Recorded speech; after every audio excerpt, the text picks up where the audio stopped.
Assalamualaikum warahmatullahi wabarakatuh. Wis umume nek wong desa gawean iki ya tani rata-rata ya salok ya nek sik pegawe tapi sebagian besar kan ya tani. Ya terus umume nek rendeng ngene iki ya wis padha ulur-uluran ya ulur sepe, ulur jagung, ulur sayuran. Lah iki ya irok-irok bature rekake arep ulur sayuran lur.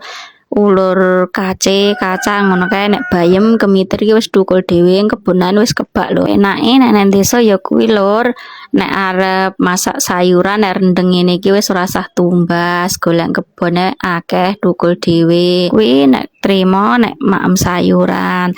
Lah engko lah nek pengen liyane, pengen tempe, pengen daging lah sayurane kuwi mau nek akeh kan ya kena diopeki terus dititip ning bakul sayur apa titip ning warung ngono lur.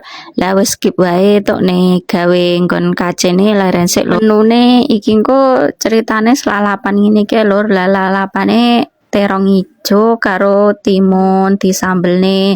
Ceritane iki mau arep nyambel terasi tapi ora nek bakul sayur dadi terasine ora enek. Dadi iki engko tak ganti anu lur apa jenenge sambel teri. Lah lomboke dikeki lombok gede ora rawit kabeh kena jombrangas lur digoreng karo bawang. Lah nek wis terus giliran terine digoreng nganggo minyak sithik lho. Lah engko turahane minyak ya ora kanggo marai ngambon-ambone liyane dinggo neh.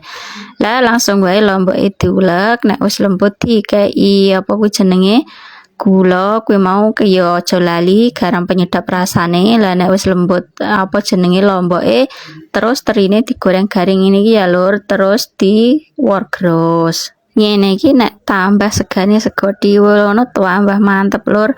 Lah wis dadi sambal teri lalapan iki jangan gorideki karo kerupuk. Wis ngene wis enak eram lur nggih mun lur. See you. Assalamualaikum warahmatullahi wabarakatuh.